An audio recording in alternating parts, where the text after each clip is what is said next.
இறைவனை மதியாத தாருகாவனத்து முனி குடும்பத்தவர்களை நல்வழிப்படுத்த நினைத்த ஈசனார் திருமாலை மோகினி வேடத்தில் வரச் செய்து தாம் பேரழகு பொலியும் இளைஞனாக கோலம் கொண்டு தாருகாவனத்துள் அழகிய பிச்சாண்டவர் கோலத்தில் ரிஷிகளின் குடில்களுக்குச் சென்றார்.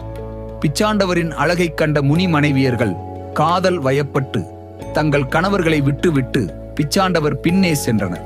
முனிவர்களும் மோகினியின் அழகில் மயங்கி ஆசை வயப்பட்டு பின்னே சென்றனர்.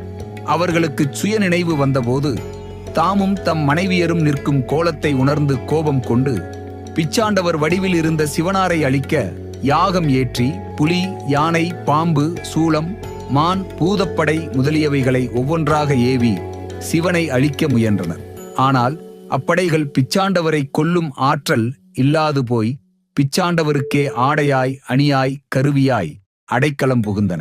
இறுதியாக வேள்வித் தீயையும் ஏவி